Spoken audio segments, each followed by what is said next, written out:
All right. Hello, everybody, and welcome to our Capital 101 training by California Family Council.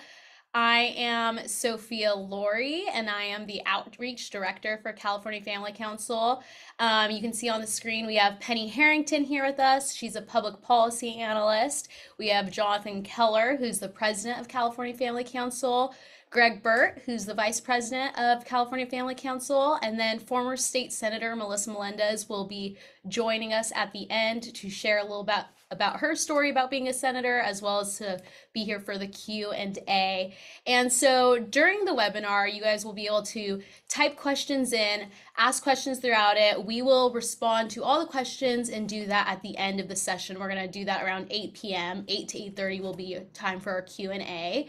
But with that, I want to hand it over to, again, Jonathan Keller, the President of California Family Council.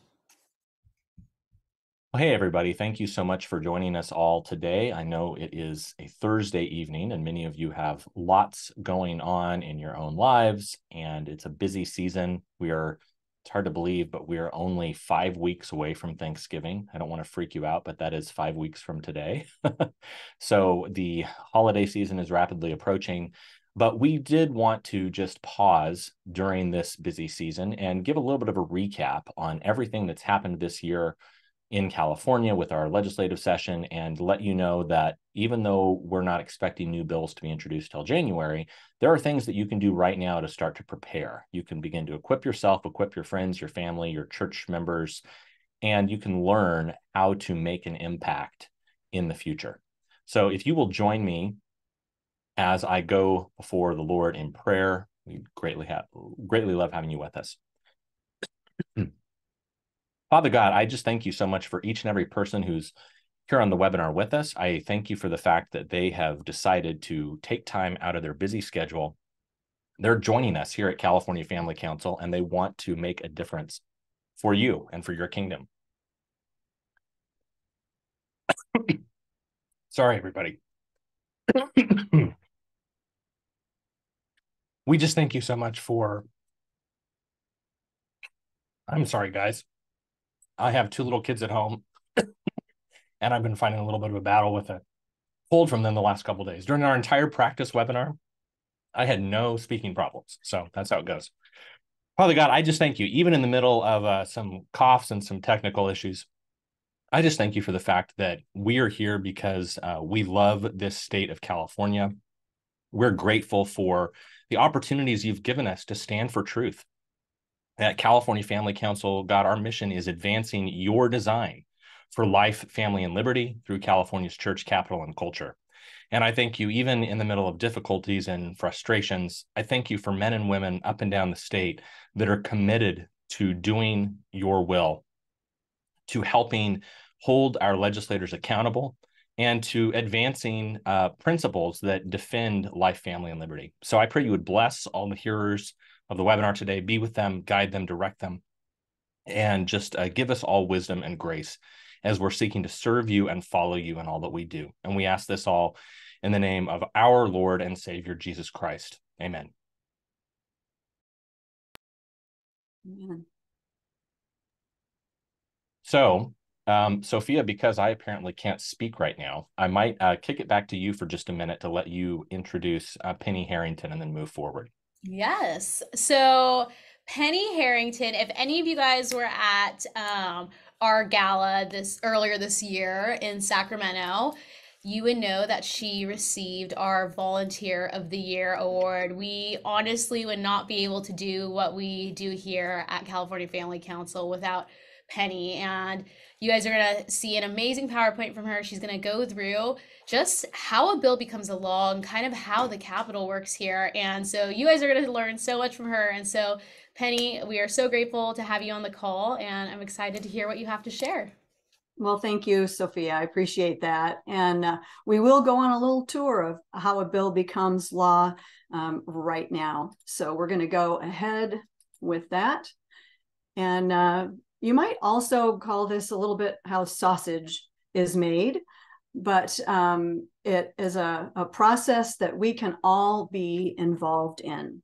So I would ask you to come along. I appreciate that Jonathan just prayed, because that's one thing we want to do, is bathe this whole process in prayer throughout. When we're talking to our legislators every day, cover our legislators, all of those in governing authority, we would want to pray for them.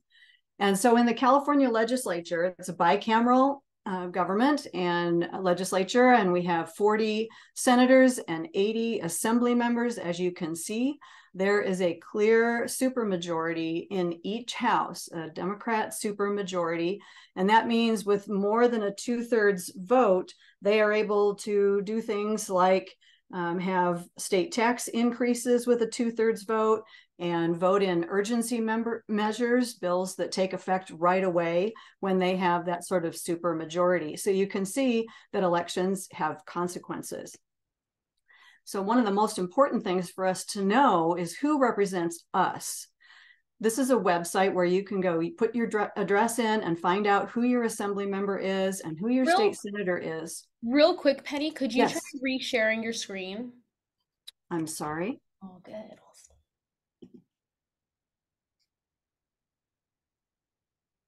All right.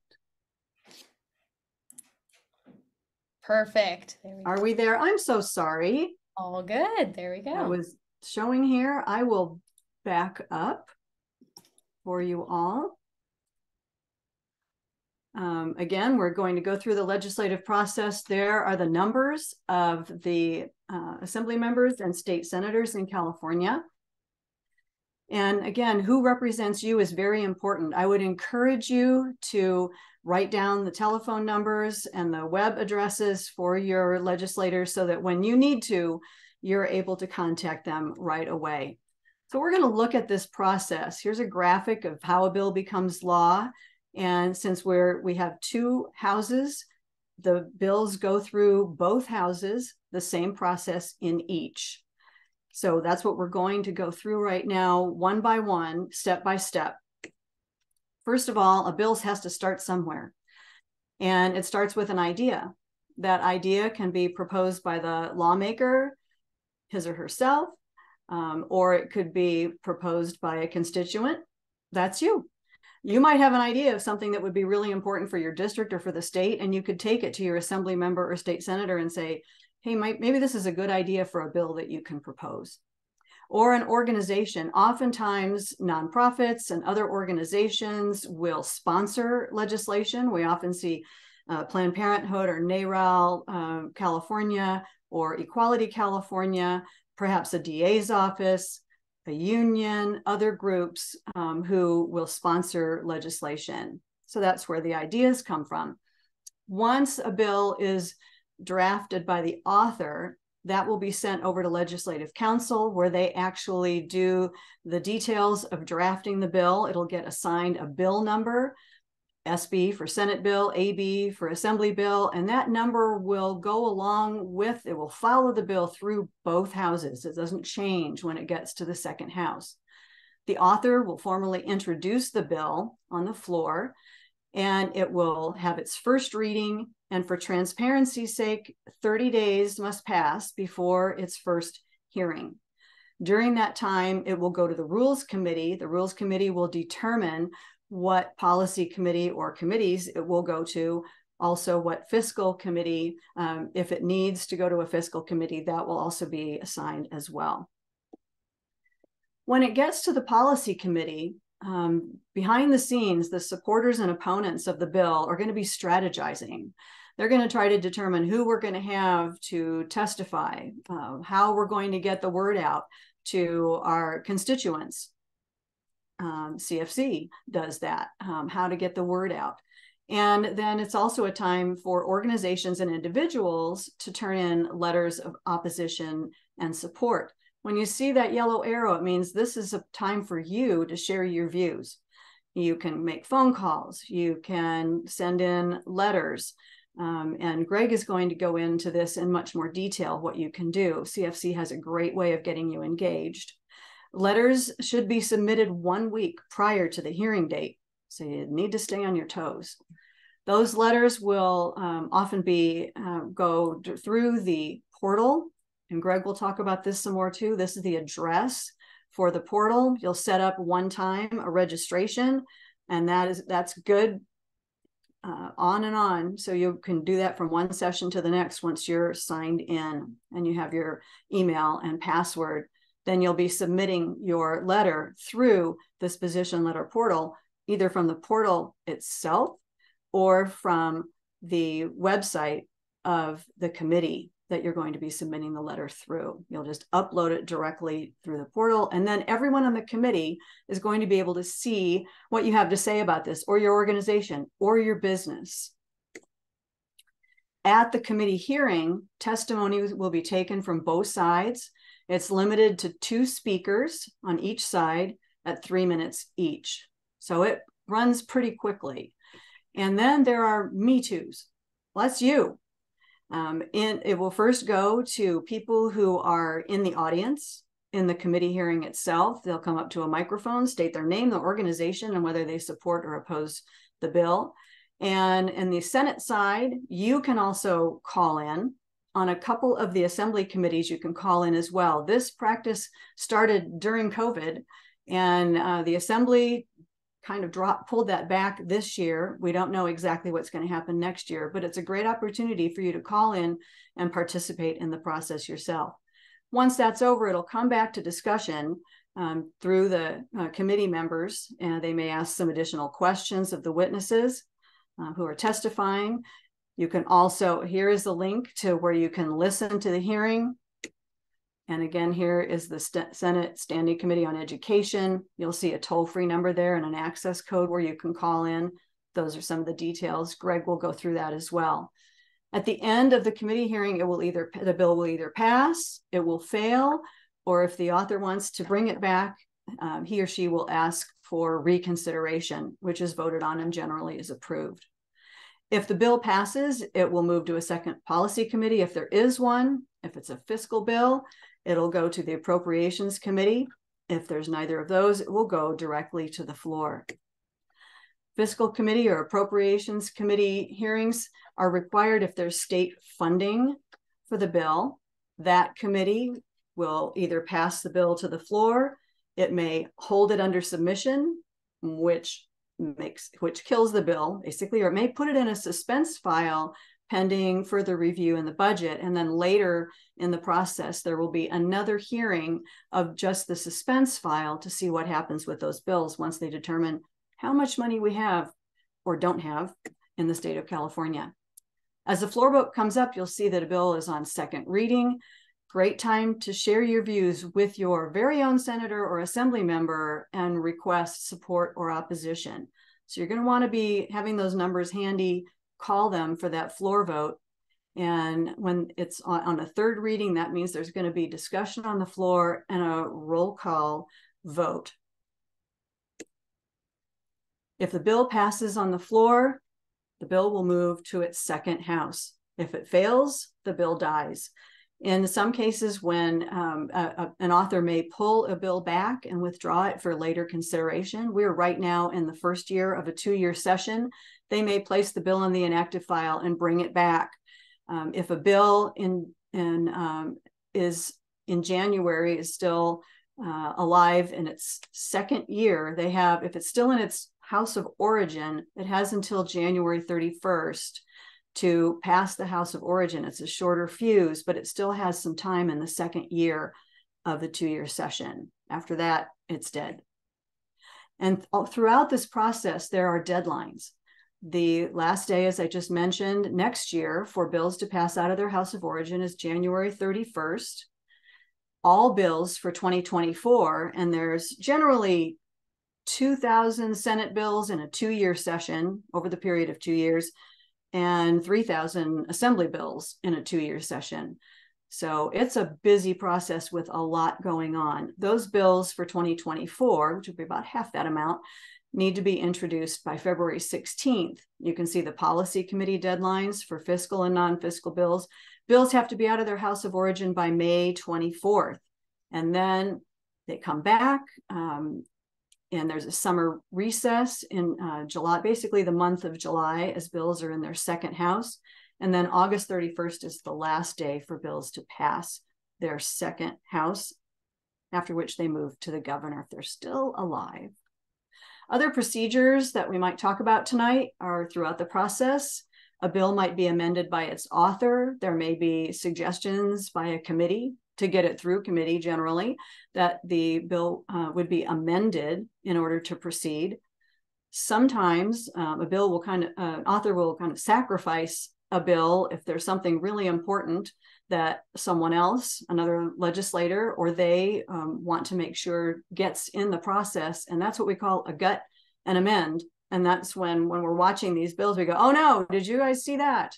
So sometimes you'll hear that terminology of a gut and amend, which basically creates a new bill in the middle of the process.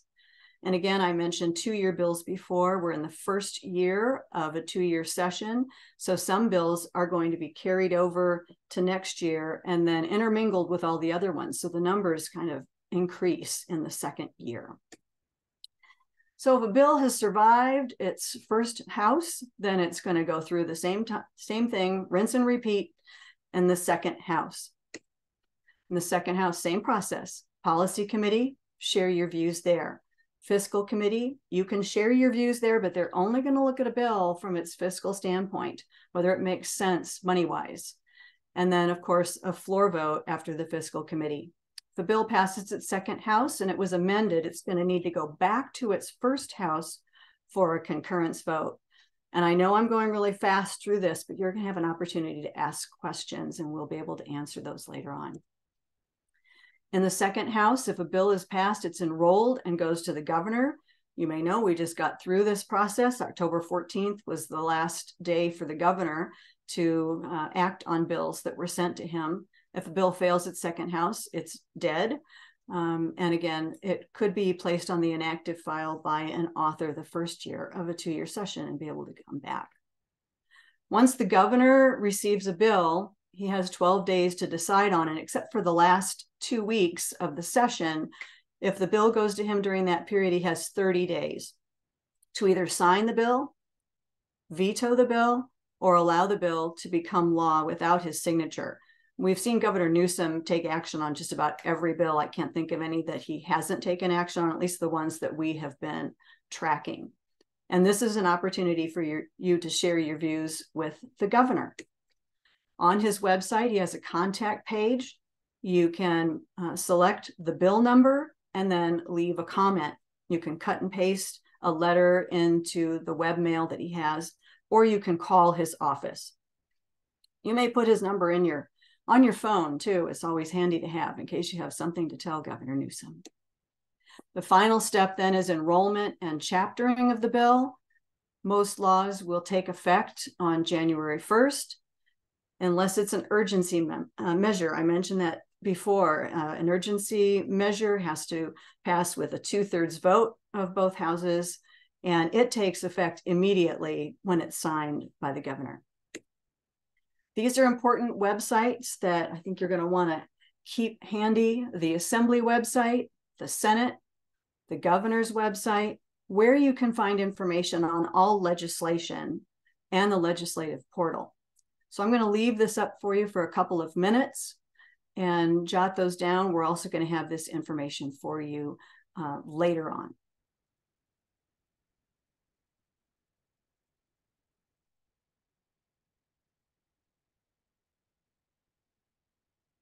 Thanks, everybody. Thank you, Penny. I think, hopefully, my voice is a little bit better now, so I apologize for the coughing earlier, but that is, again, what happens, I think, sometimes when you have young kids at home. I'm very blessed to have a 6-year-old and a 3-year-old at home, but I don't know if I picked up something from the older or the younger, but that's just the way it goes. But hey, that's why we're a pro-family organization. So I'm very happy to welcome now, first off, all of you who have joined since the beginning of the call. Thank you for being with us. And I would also say, if any of you have had friends that are interested in joining, if you talk with people about this, you can make sure that you still invite them, even though they will have not seen Penny's initial part of the webinar. They are still welcome to join. You can email or text message or share this with any of your friends. Please let them know they're welcome to join us for the rest of the webinar. And as Sophia mentioned, I think in the questions and answers, some of you may have asked if there was a opportunity to watch this after the fact. We will be able to share the video of this if you'd like to share it with friends or family afterwards. We, of course, want you to make sure you share this data. But now I'd like to welcome on my good friend and the Vice President of California Family Council, Greg Burt.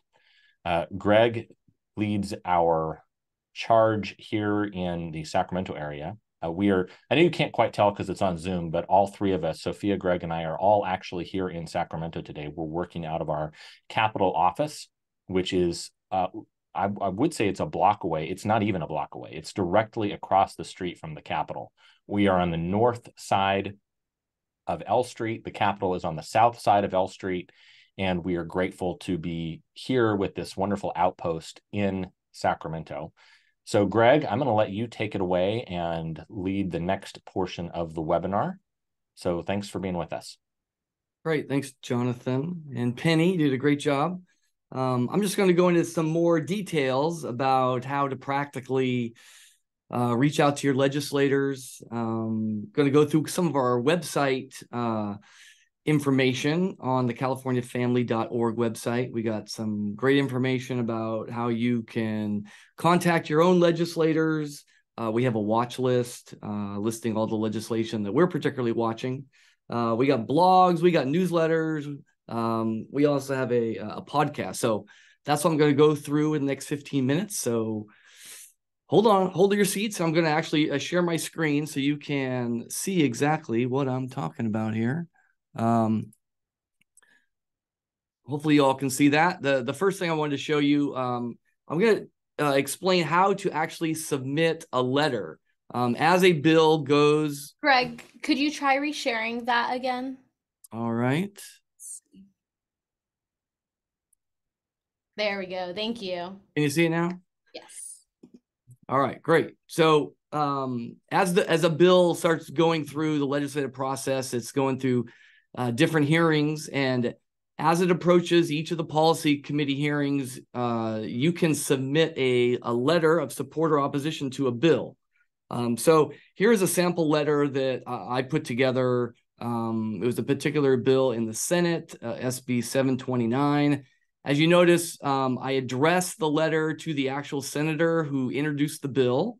And you can find, if you go to the Assembly website, it lists all the legislators and their addresses, and that's where I got this particular address. And you put at the very top, you kind of just tell them what this letter is about. So it's regarding opposition to SB 729. Now, our organization, if you're from an organization, you can put your logo up here. If you're a company, you can put your company logo. If you're just an individual citizen, a constituent, you can just write a letter. You don't need a logo. And then you sign it down at the bottom. And so once you have this letter written, save it as a PDF, because that's the type of format that the legislature likes. And then I would come to this website. This is the California State Assembly website. Notice the web address is assembly.ca.gov. And this is the main website that lists all the members. You can click on here and see every member of the assembly right here. And you can see what their addresses are. And then also it lists the committees. And so here are all the standing committees. On every one of these committee websites, it lists when the hearing dates are, what bills are being heard. And it also, I'll just pick agriculture here. It also lists a little link right here to submit a letter of opposition. And these, on every one of these committee websites, the link is the same. And so you just click on that link and you come to something called the California Legislature Position Letter Portal. Now, before you can, I want you to log in. So you got to create an account. It's very easy. Just click on this little button right here, put in your name, your address, what organization you're with. Very easy process to start. And I won't go through it because I already have I'll put in my email and password. And so once you set up an account, you can sign in. And here we go. And these are all the letters of opposition or support that I entered in this year on various bills. But if you want to enter that letter of opposition, you come up here, right here, where it says submit a letter. You see that?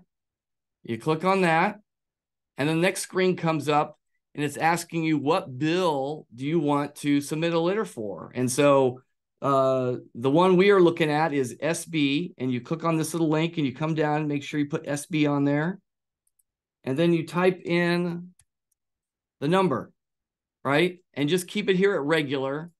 That's what most of the bills are going to be going through. And you hit search and see it pops up the bill.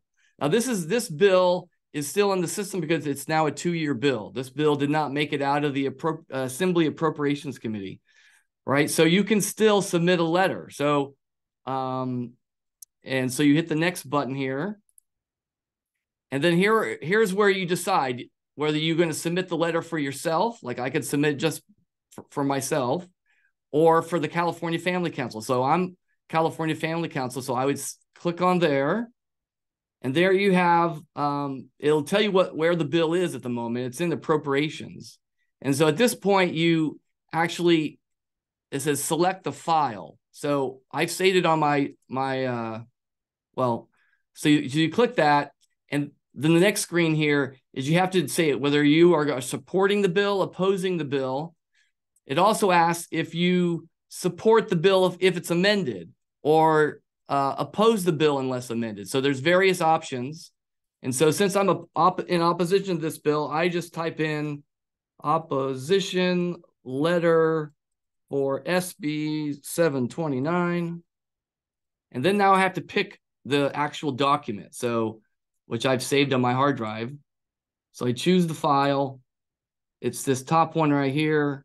Well, actually, it's the letter right here. And I open it up.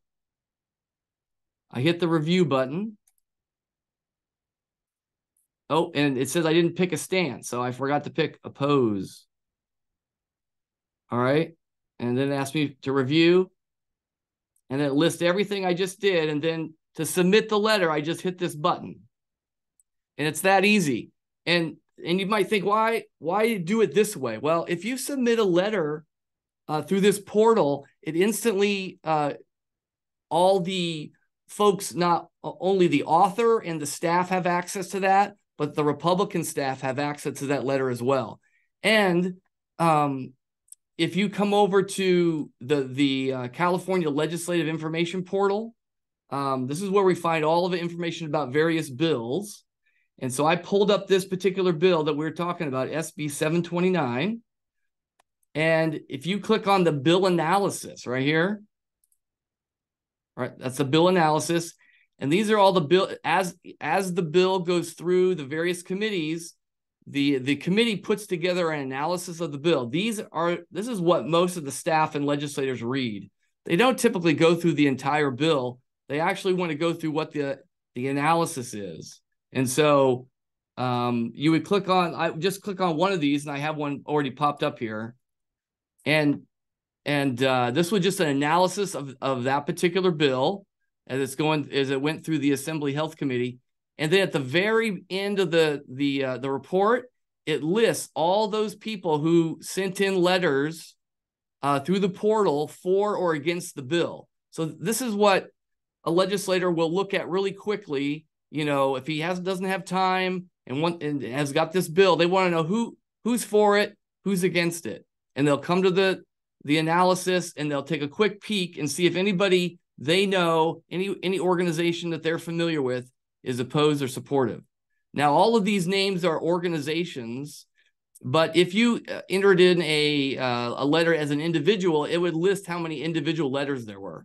So, and that's why it's important. It's like the basic way to influence your legislators. You got to make sure you got your letter in a place where the legislative staff and the legislators can see it. And this is the place to do it.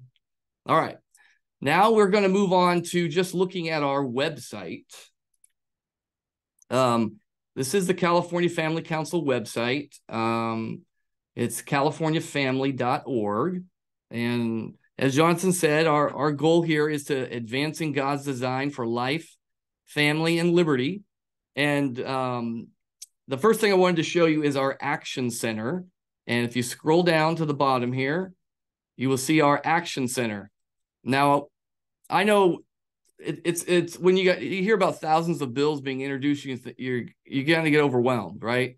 And so one of the things we do is we try and narrow down the bills that we think are most important, and we put together actual call-in campaigns, and we make it really easy to call your legislator on a particular bill, and especially you want to call your legislators before they vote on the floor, or if they're just voting, in a particular committee. But so here's how it works. So the first bill here, now these bills are already done. So I kind of left 4 campaigns already up here so you can see how it works. But the first bill here is a bill that we were glad that Governor Newsom vetoed. It was AB 957. And it right here says it's a bill that says not affirming your child's gender identity is a threat to their health and safety. That's what the bill would say in a custody dispute. The judge would have to favor the parent who was going along with the child's chosen gender identity and reject the parent who thought biology determined gender. And so if you wanted to call your legislator about this bill because you were concerned, what you do is you click on the call button like that. And what you do is you type in your own address. That's the first thing we need. Now, the reason we need this information is we need to find out who your legislator is, right? Because the legislators that are most interested in hearing from you are the ones that represent you. I mean, there's 40 million people here in California, and really the legislators don't want to hear from somebody really that is outside their district. They want to give priority to those who voted for them, or at least are in their district. And so we want to send you to your representative. So, and here's what pops up.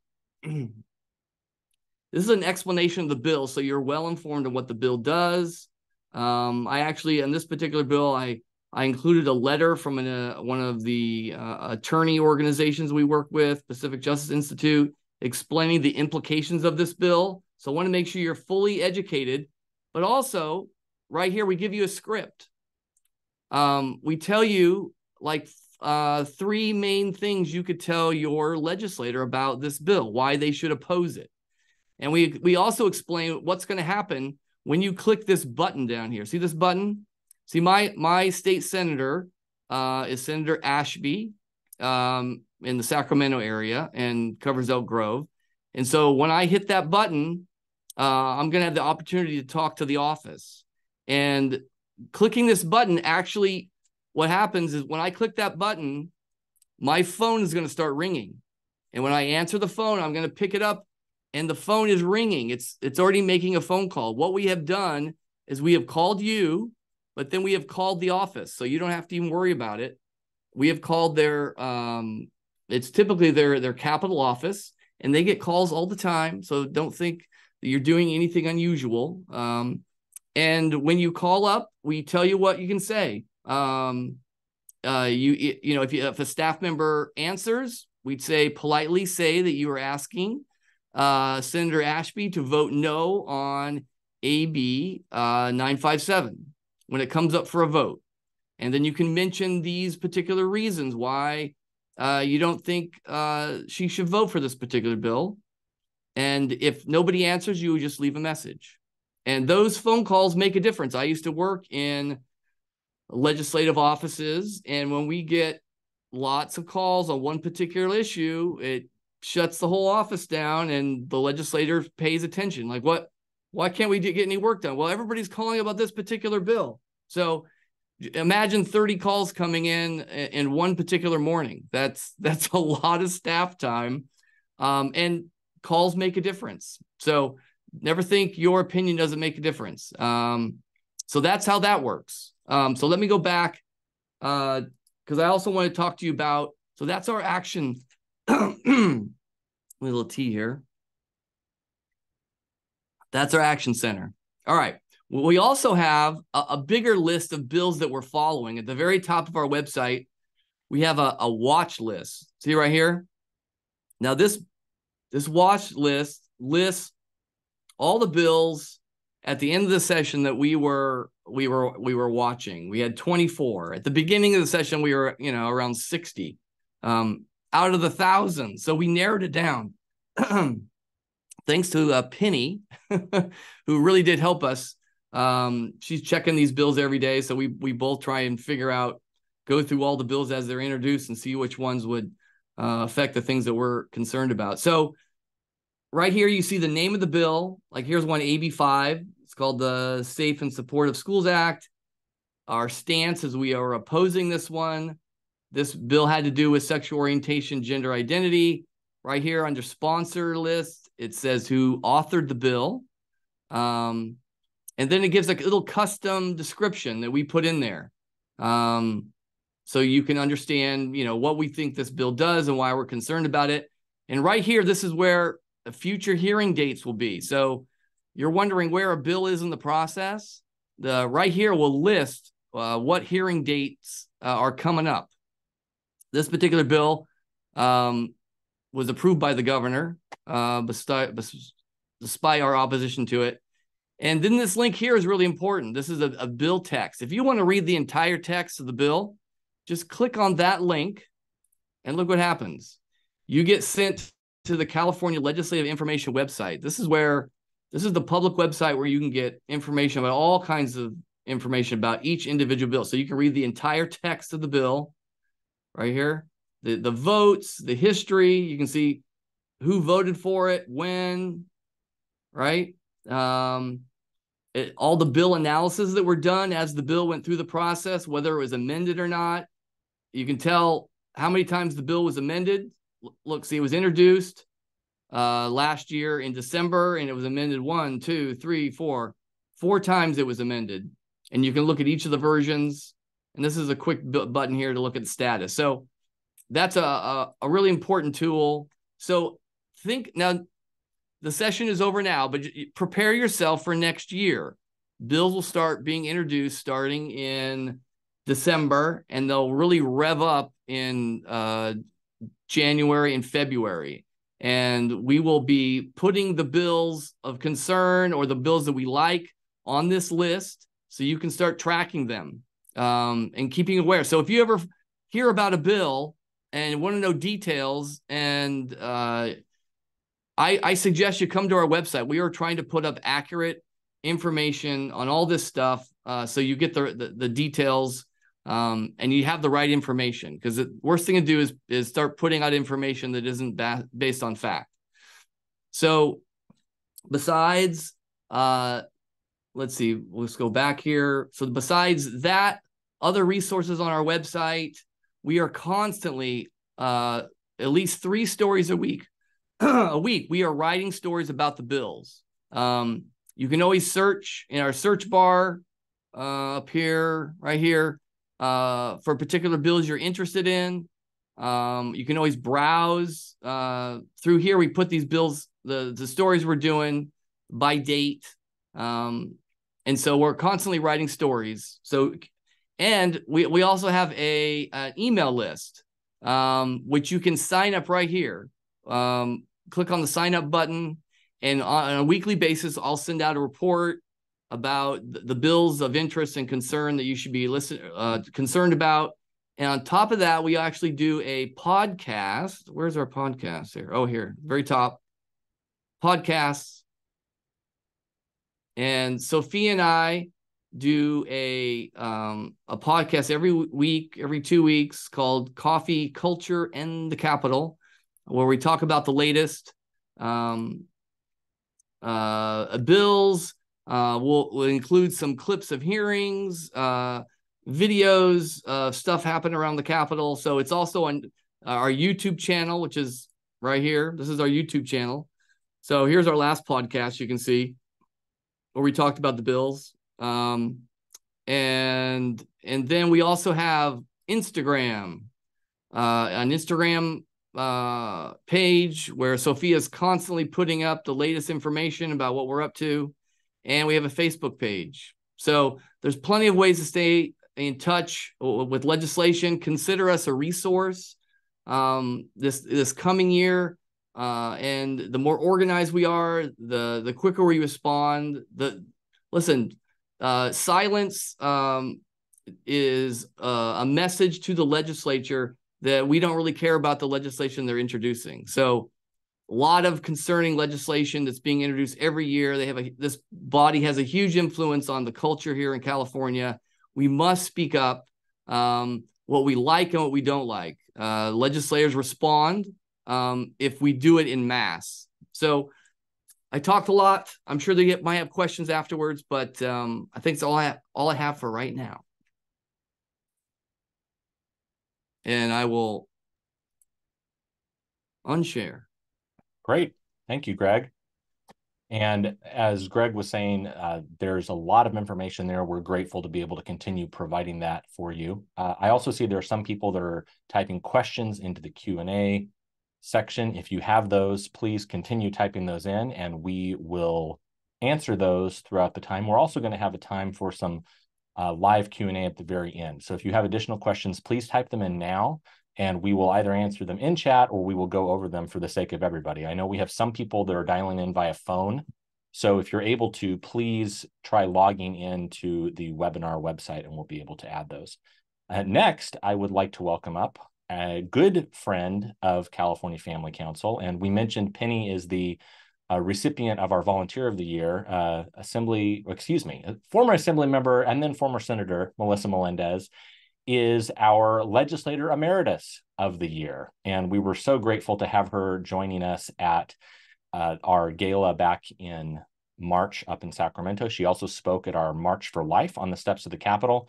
If you have not had a chance to follow Senator Melendez either on Instagram or Twitter, she's one of our favorite people, not just for her work in the legislature, but also for her very snappy comebacks on Twitter when she claps back against a lot of different people. So she's a good friend. She is also a veteran. Her husband is currently, I don't want to dox him or anything, but I don't know if he's currently deployed, but is he back from his deployment now?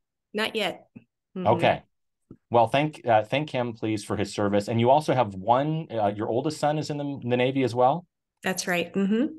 So Senator Melendez is a dear friend, not just of Life, Family, and Liberty, but obviously of our country. She's a true patriot, and her family really puts their money where their mouth is. So, Senator, it's so good to have you with us. Thanks for joining us in person today. Oh, thank you for having me, Jonathan. I was able to listen to about the last 40 minutes so far. So, I mean, great information that you're putting out, because it is very confusing for most people, especially if they've never really been involved in this process. And suddenly, whatever the case is, whether it's pro-life issues or parental right issues, and now they want to get involved and they just don't know how to do it. So this information that you put out is terrific for the newcomer, and even for those who might, have a little bit of experience.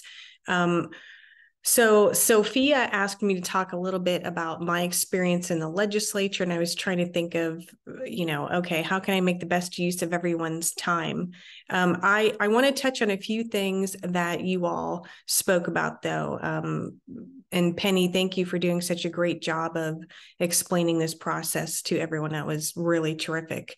I think there's some legislative staffers who could have, probably benefited from that training as well, some of the newer ones. But first thing I want to say is, yes, contacting your legislators is very important. You might feel like they're not listening, and sometimes they're not, or they don't care, and sometimes they don't. But you would be surprised the number who do. You might not get that immediate reaction from them, but you would be very surprised. I will tell you that sitting in committee hearings, when you as a committee member have someone from your district come and testify in support or opposition to a bill, trust me, that legislator sits up and takes notice, because it is unusual usually for people to travel, unless they live in the Sacramento area. It's unusual for people to travel all the way to Sacramento to testify. So for instance, I live in Southern California. obviously that's, you have to get on a plane generally to go up there. And if someone has done that, they mean business. So that certainly makes a legislator pay attention.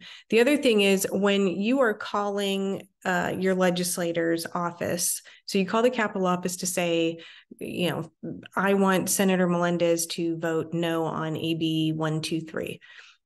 It is more impactful if you understand the bill that you're calling about, rather than, it's always helpful to have those talking points in front of you that were shown on the screen of, the reasons why you are for or against something. But I would encourage you to study that and understand the bill, because you don't know if they're going to start asking you questions about that bill or questions about your position. And you want to be able to answer those questions without sounding like, you're just reading a script that somebody told you should call, but you don't really know anything about the bill. It's far more impactful.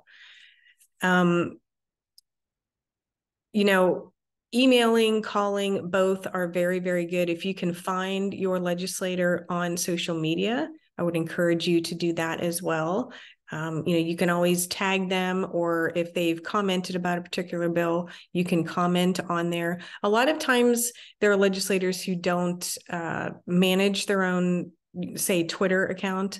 I did, I was the one posting, I was the one responding. There are I know of one particular senator who he doesn't even have social media on his phone. His staff won't let him. They don't want him to get in trouble. So they handle all of his social media. So sometimes you think it's that legislator who's responding to you. Sometimes that's not the case, but good staff members will, of course, convey, the sentiment to their boss. When I was in the legislature, particularly if there were controversial bills, I would ask my staff in the morning, okay, what do we have? How many, have we gotten calls, emails? And generally I could tell when I walked in the office because, they were like this and kind of looking a little forlorn there because they've been getting beaten up on the phone about supporting or opposing a bill. So a good staff member will certainly let their boss know, hey, we got 40 calls today wanting you to oppose this bill, and they're all from your district or, in support. So either way of communication is completely fine. What's most important is that you are communicating.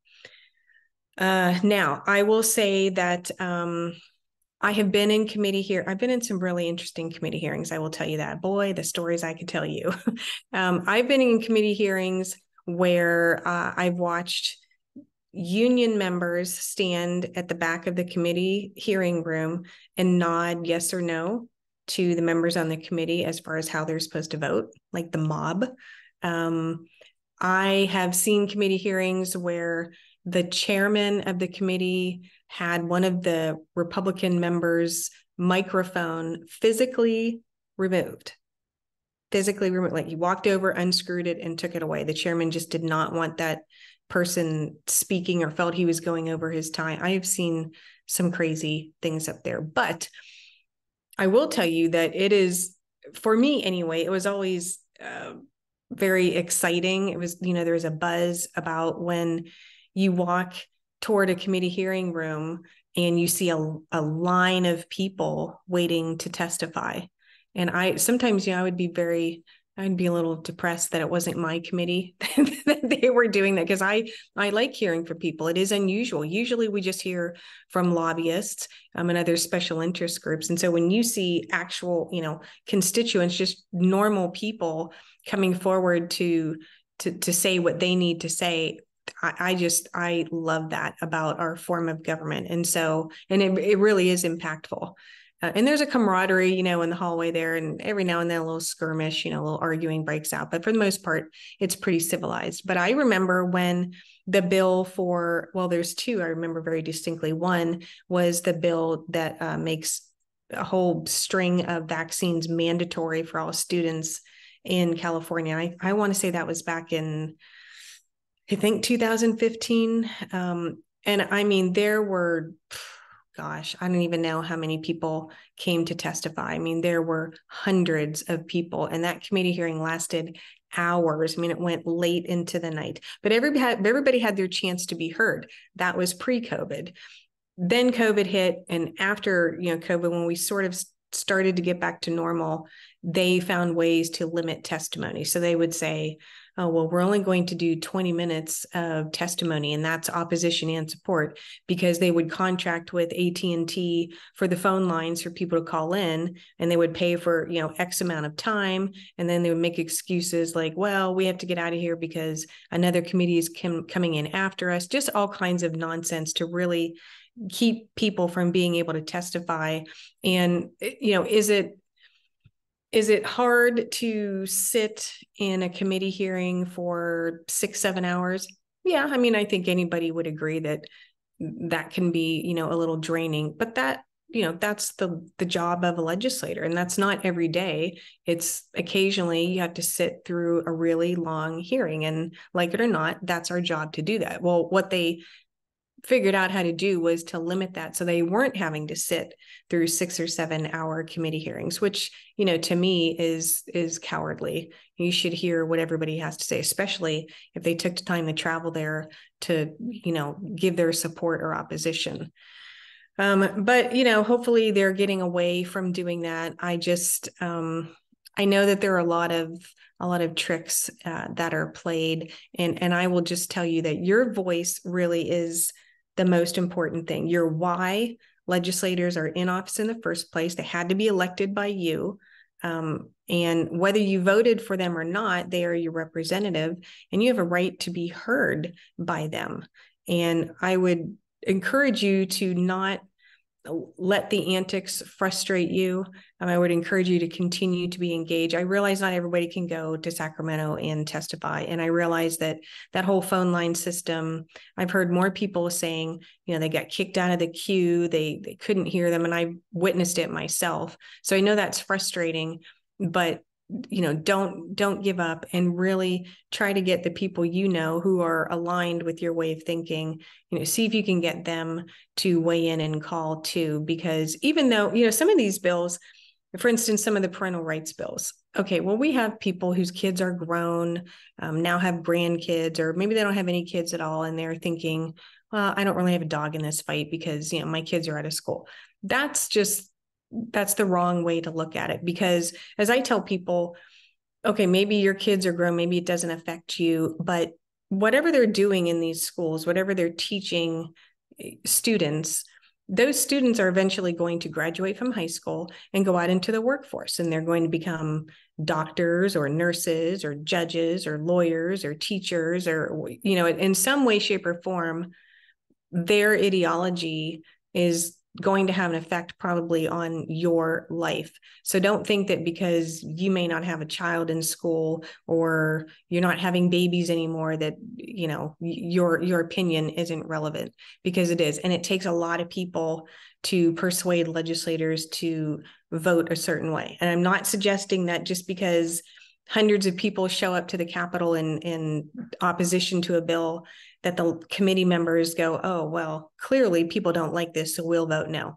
That's not always the case. We saw that with the Buffy Wicks infanticide bill, which California Family Council was right there with me, trying to make the case as to why that was such a horrible bill. And we did have a lot of people testifying. Of course, ultimately, they were going to pass that bill anyway, regardless of what they heard. So that, yes, that does happen. But I have also seen cases where legislators were caught, kind of by surprise at the number of people who showed up to testify, again, for or against a bill. And I have seen them change their vote. Either they got skittish and said, well, I was going to vote for it, but now maybe I think I'll just take a pass and not vote.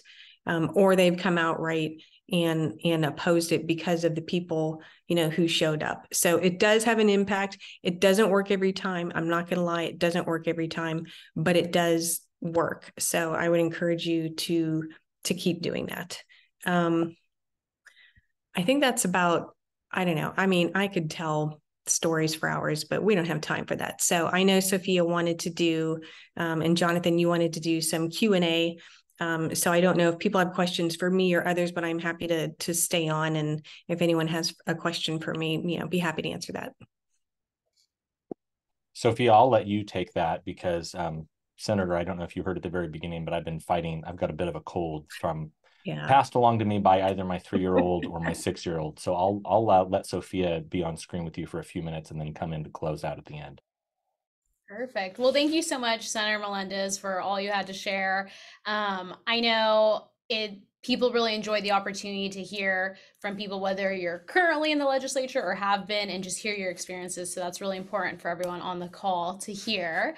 Real quick, there has been some questions of, can we get access to the PowerPoint that Penny shared? Are we going to be able to see this video after? Where's all these links we talked about? So I just want to share my screen with you all.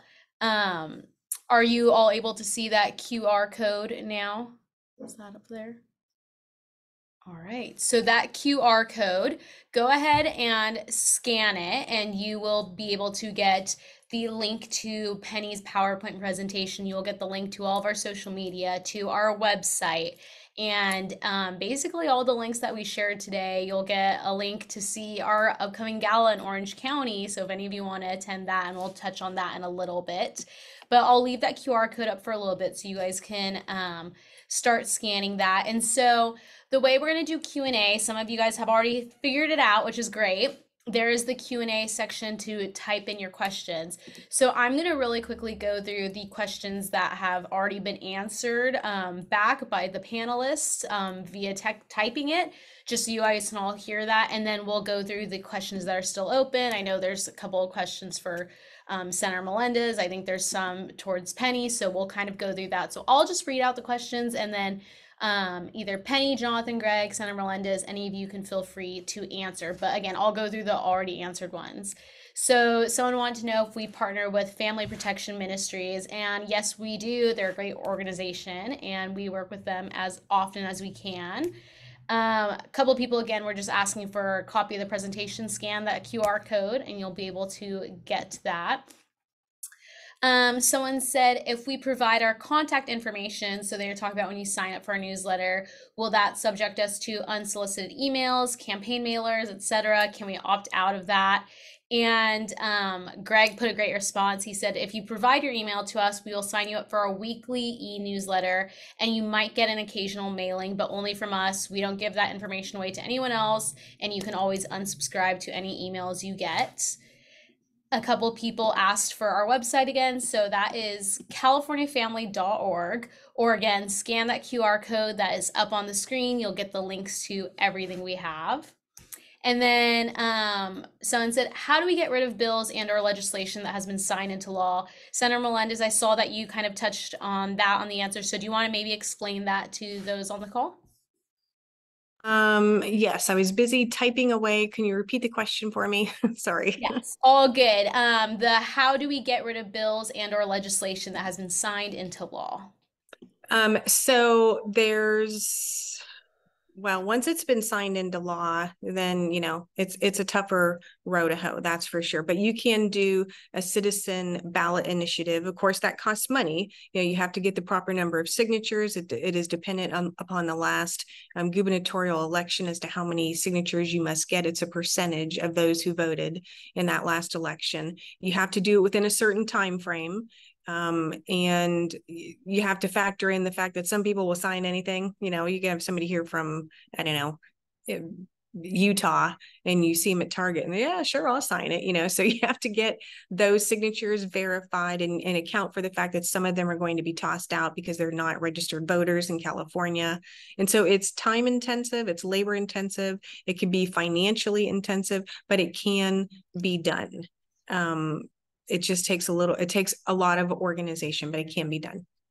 Perfect, thank you. And then the last question that has already been answered via typing back is, there's been many times I've been called about a bill and the phone line was busy or I get kicked off. What do you suggest we do? And Senator Melendez said, call back, don't give up. And that's so true. Keep making the phone calls, keep making your voice heard. Something to remember is elected officials, they do work for us. They do work for the people. They're voted in by us. They can not be voted in by us if we start putting someone else up against them and voting for that person. So make sure your voice is heard. But now we will go to the questions that haven't been answered yet. So Greg, I'll maybe hand this one to you. It says, I'm in Elk Grove. And for those of you that aren't familiar with Elk Grove, it's right here up in Sacramento, right by the Capitol. And they said, is there a group that goes to the Capitol or the district office? I'd like to know so I can attend with you all.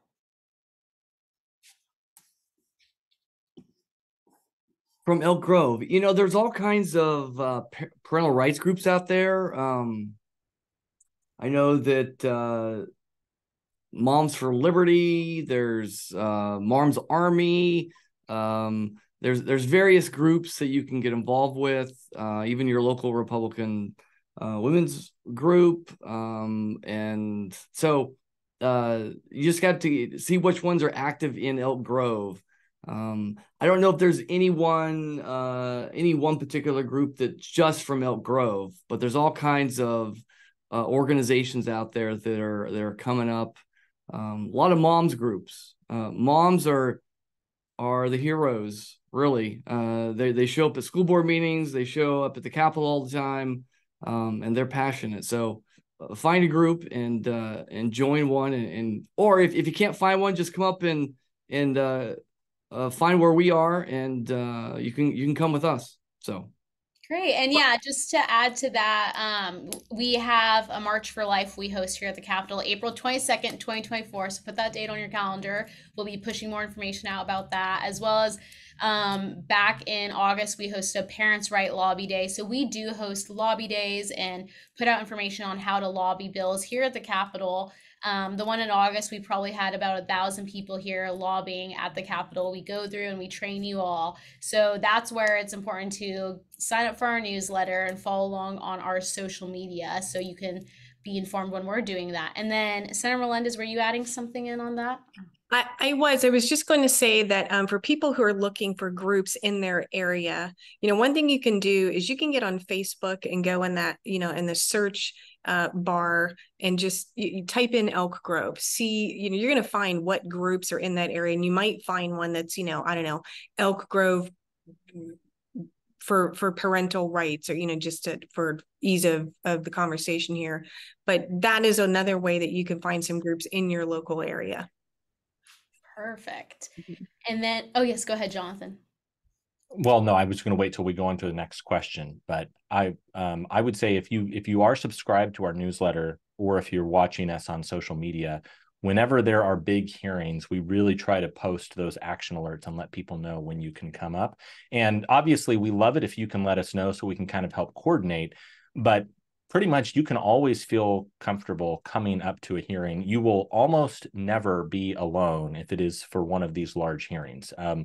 Whether it's Greg or Sophia or myself or one of these other groups that we get to work alongside. And I should clarify, there are a lot of other great groups that we get to work alongside, whether it's Gina Gleason and Pastor Jack Hibbs from Calvary Chapel, Chino Hills, whether it's Karen England from Capital Resource Institute, Dean Broyles from National Center for Law and Policy. I mean, excuse me, there are a ton of different groups that we get to work with on a regular basis.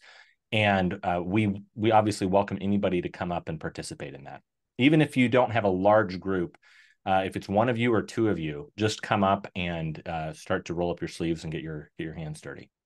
Perfect. And like Jonathan said, if you're going to be here or need help lobbying or going to be at the Capitol, let us know. For myself, Greg, and Jonathan, our emails are our first name, first initial of our last name at californiafamily.org. So Sophia L at californiafamily.org. And that's how you can reach us on that. And then also, if you see in parentheses, little things next to our name on the screen, those are our Twitter handles. So that way you can follow along with what we're tweeting and putting out information that way. The next question says, as I understand it, there are blank bills that get passed and blanked to be amended as the legislators want to amend and sort of sneak in.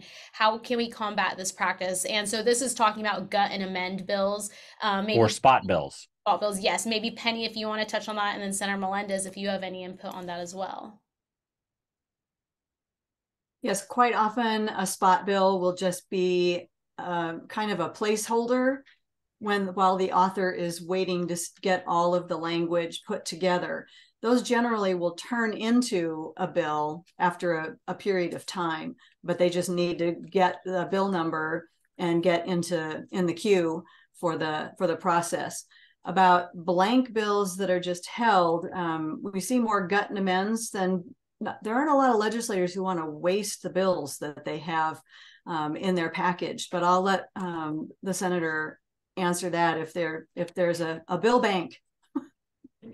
Let's see. What I typically did was I had a couple of spot bills that I held just in case there was something that happened that we needed a bill, a vehicle very quickly. So I typically would keep at least a couple of those as an emergency purpose. Sometimes I needed them. Sometimes I did it. Sometimes somebody else needed it, and I was happy to help them out with that. But there's nothing worse than getting to a point, in the year and something crazy happens and you really you want to do something, but you have all your bills are turned in. So if you have a couple of spot bills, that's a way to do that. I will touch just a little bit on the gut and amend, because we all love to complain about the gut and amend. Yeah, it's terrible. They just snuck it in there. And that is true when it's bills that, we don't like. However,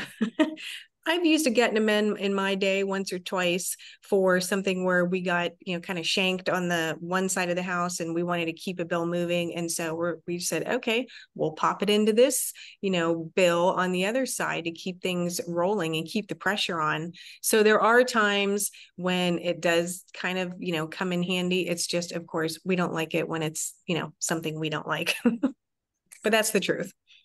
Perfect. All right. The next question says, on a phone in after saying vote for or vote against request, does the representative staff have the capability to pass verbal comments on to the representative, or are my reasons just listened to but die in the staff's memory? And so, Greg, you've worked in some offices at the Capitol, so if you want to touch on that, and then Senator Melendez, if you want to touch on how your staff would update you about phone calls, that'd be great.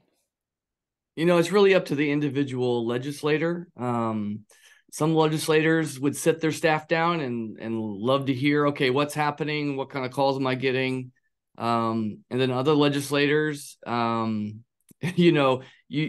so overworked and you're running, you got so many things going on that you never get around to showing them the list, honestly. So that's probably people don't want to hear that, and that's why what I would recommend, making phone calls, the number of phone calls coming in when it starts to affect staff getting other work done, that definitely has an impact, right? And even if the individual message doesn't get to the legislator, the commotion does. So that's what I would say.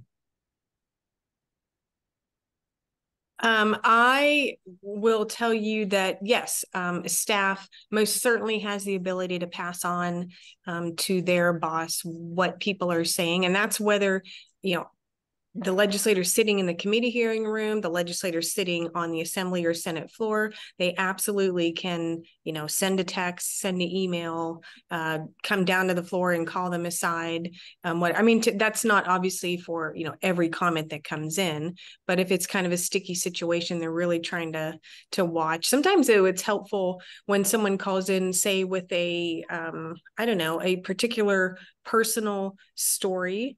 And I've done that before too, where I've had that, and then I've shared that in my comments on the Senate or Assembly floor, just to, kind of make it real for people, that it's not just Senator Melendez who thinks this is a terrible idea. Here's how it really affects people out there in California. And that is often very impactful, more so than just standing up and, railing against the bill for legitimate reasons.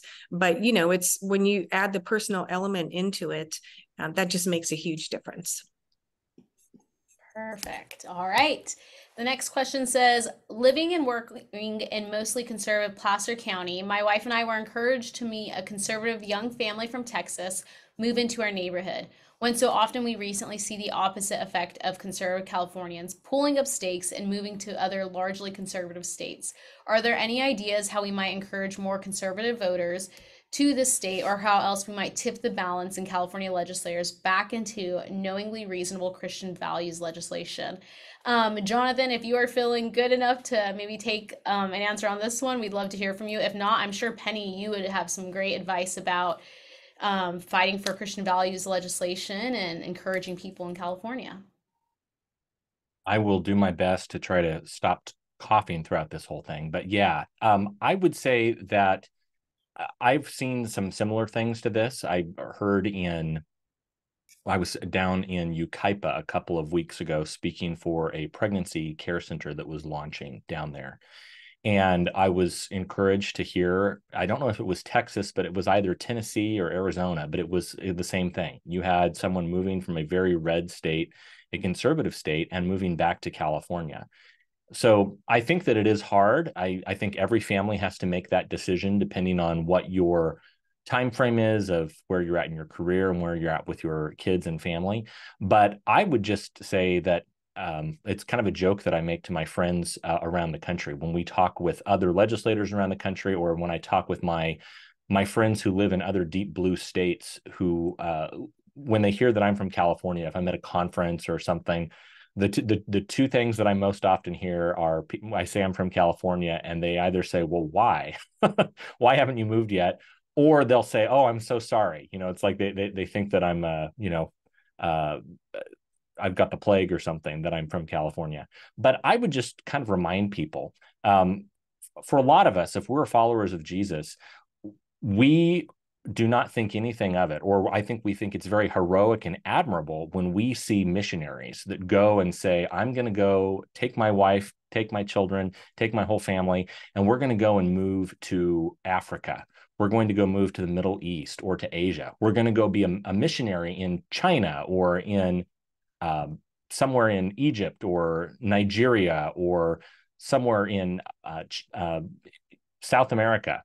And we think that is an admirable thing, to go and stand for truth and to minister to people and to tell the gospel.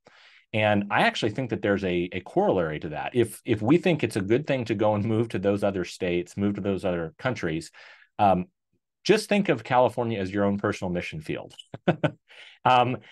Honestly, we are not nearly as bad as a lot of these places around the world. And I think that if you look at this purely from a political perspective, and you just say, man, it's so frustrating, I want to go move to another state where I can just win politically all the time, then you know what? Absolutely. If all you want to do is win politically, or if all you want to do is just try to see, temporary victories, then maybe God's calling you to move to Texas or somewhere. I'm not going to say that it's going to be easy necessarily to be here in California, but I'll tell you that the times when you get to see some of these victories, like someone else mentions in here, Pam Ragland, I see your question here that you mentioned that when a couple of years ago, I think it was 2018, we had this huge bill where homeschoolers were being threatened. There were so many homeschoolers that showed up that day at the Capitol to oppose that bill. Even in California, Greg has this great video that's on our YouTube page. There were so many people that showed up. Not only did the bill not get signed by the governor, not only did it get vetoed, but the legislators didn't even take a vote. They tabled the bill that day, and it never even moved out of its first committee hearing. So you never know exactly how God's going to answer prayers. He doesn't answer every single prayer that we pray. He doesn't always give us the victory that we want to see the way we see it. But I'll give you another example. One of the first things that happened after I joined California Family Council was we fought against a bill that was attacking pregnancy resource centers. That bill basically was going to force pregnancy centers to advertise for abortion. And despite the fact that there were hundreds of pregnancy center directors and clients of pregnancy centers that came to the Capitol, spoke out in opposition, it passed through both houses. It got signed by Governor Brown. And thankfully, praise the Lord, it was immediately challenged by our friends at Alliance Defending Freedom. It took about 2 years, but that bill was thrown out by the United States Supreme Court by a 5-4 vote. So, I mean, again, sometimes you never know exactly how God is going to answer the prayers that we pray. You never know how our little acts of faithfulness are going to be rewarded. But, sometimes, like Mother Teresa said, our job is not always to be successful. Sometimes it's just to be faithful. And I'll kind of sing her praises a little bit again, but that's one reason why I so deeply respect and appreciate Senator Melendez and a lot of her colleagues in the legislature, like a current member, Senator Shannon Grove. I mean, she worked for several years on this effort to criminalize child trafficking and to make it a serious felony. Finally this year, despite multiple attempts, her bill SB 14 was passed by the legislature, and it was even signed into law by Governor Newsom. So sometimes we see frustrations and you just kind of labor in the vineyards, and other times you see God miraculously bring a victory. But I'll maybe kick it to Senator Melendez, but that's one reason why I think it's so important to remember that we need to just keep persevering, even if we don't always see an immediate victory. Well, I don't know that I could say it much better than Jonathan, frankly. I will just say that, if you go into your kitchen and you find ants everywhere, you don't sell your house. You take care of the ants.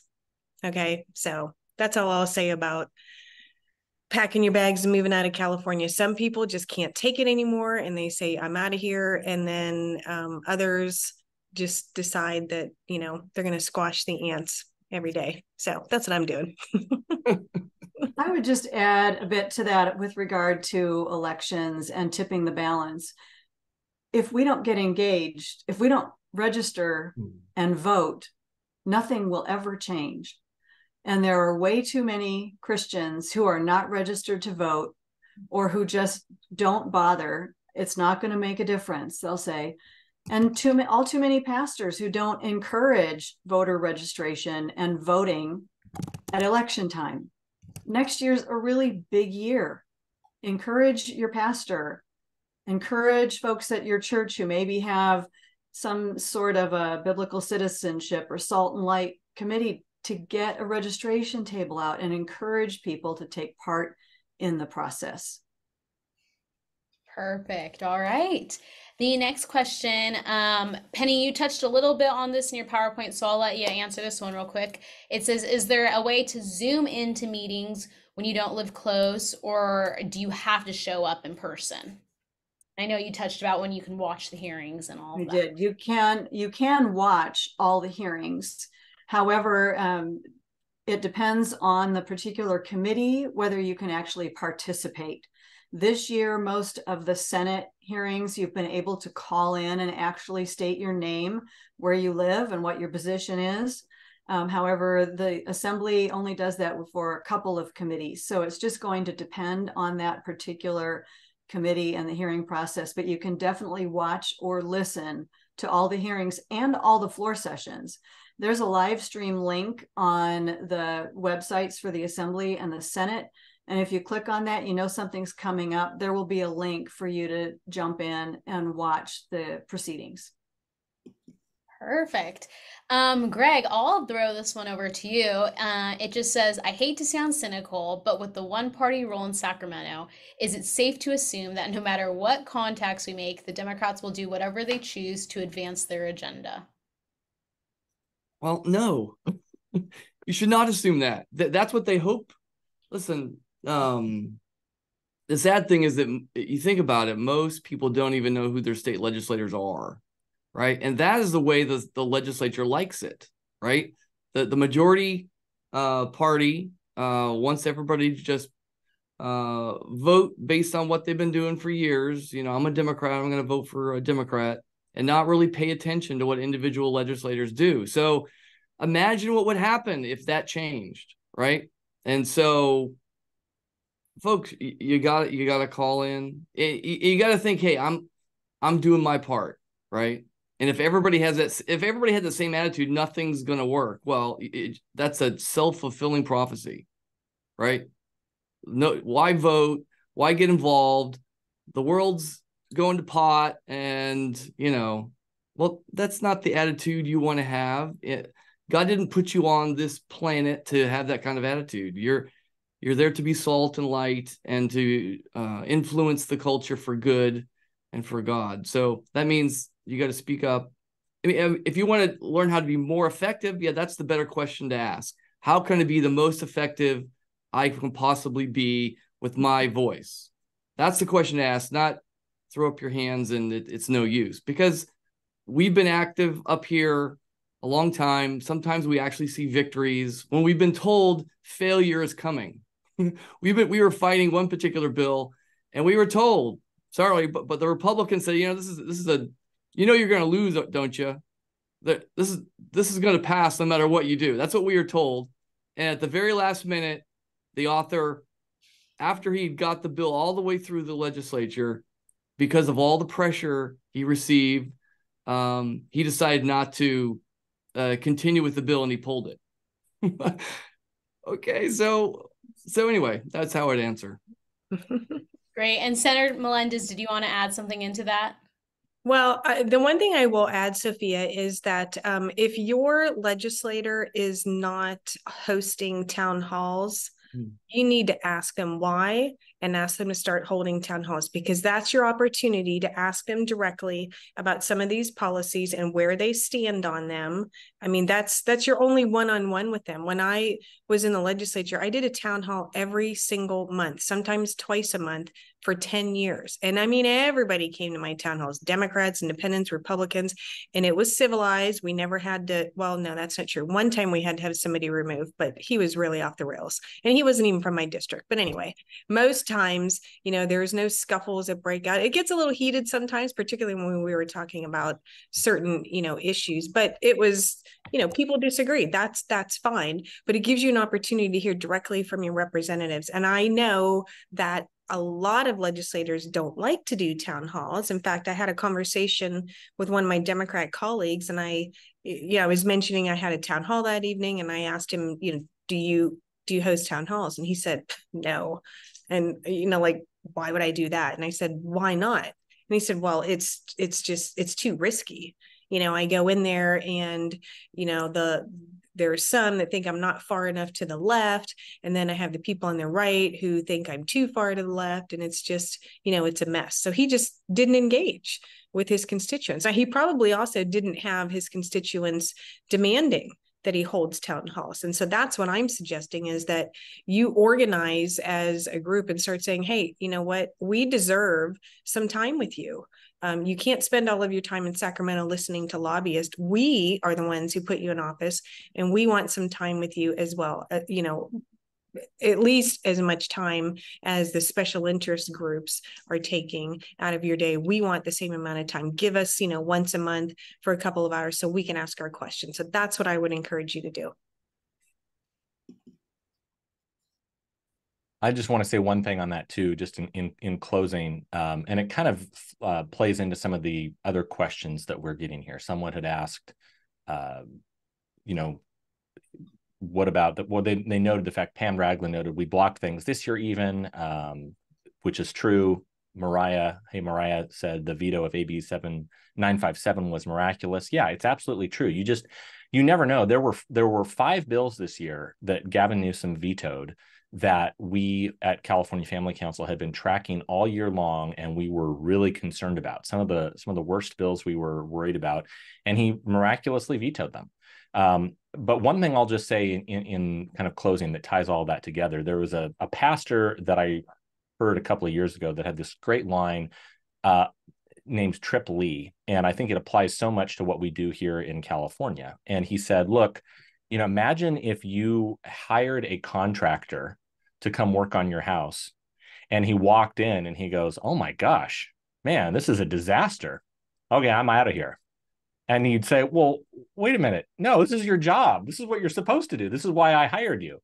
And to a certain degree, I think that's our job. Pastor Tripp pointed out the fact that there's a reason that Jesus didn't just take us to heaven right after we started believing in him. And part of that is, it's our job. We have a mess in front of us. And part of our job as contractors is to not complain about how bad the remodeling is, but to just pick up our hammer, pick up our tools and get to work.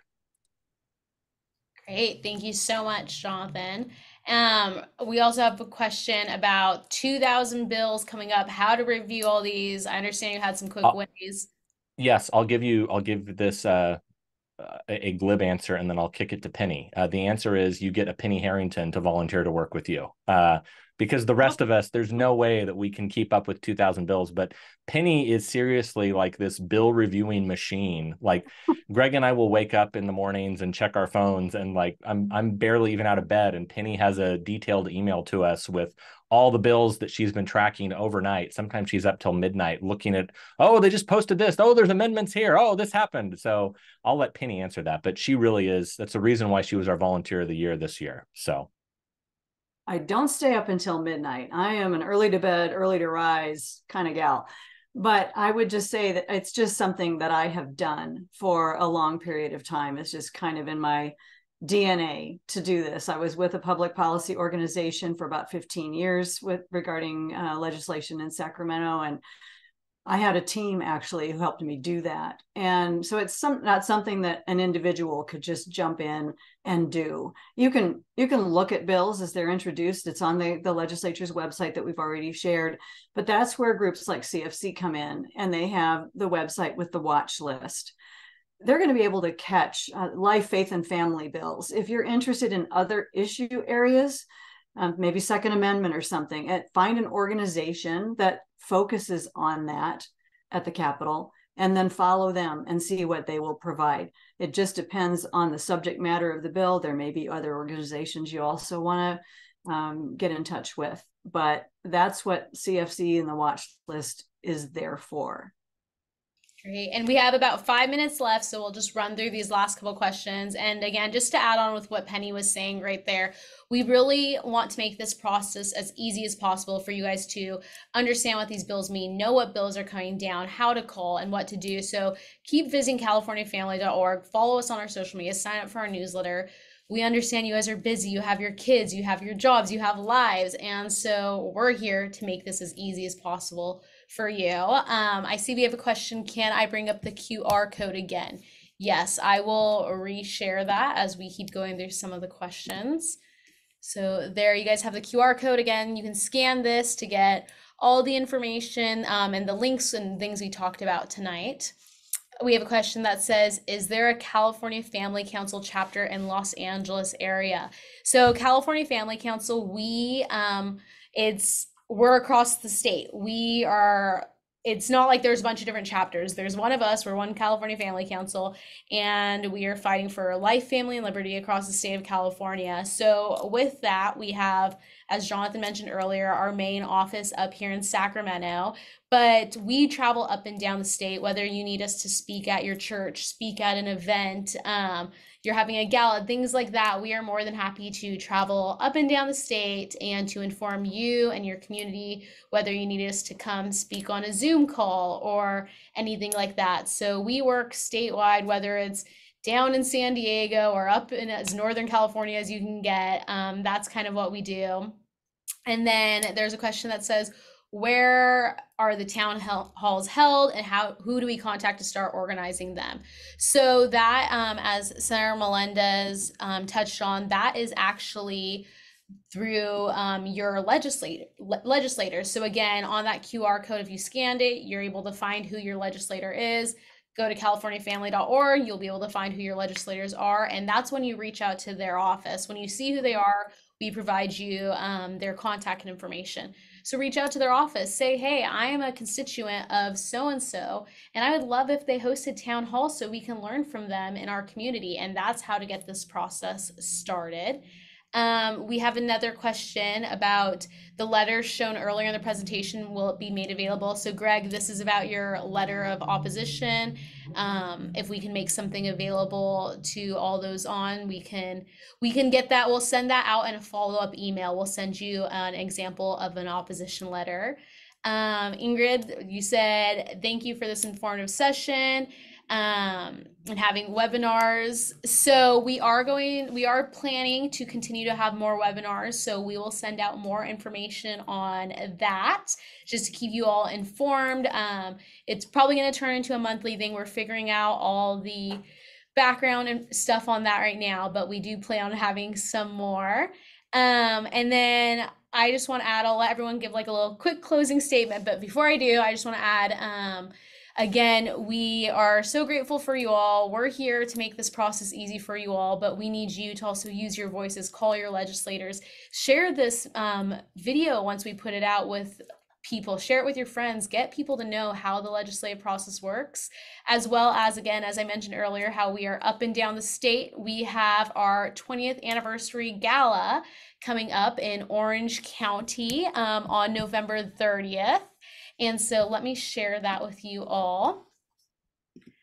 So here you guys can see we have our 2023 CFC Orange County Gala. Our keynote speaker is Riley Gaines, who has been just standing up for protecting women and protecting women's spaces. And so you're going to hear from her. You're going to hear from Jonathan, just kind of what the past 20 years of CFC has looked like. It's going to be a great night. We can't wait to celebrate with all of you there that can show up.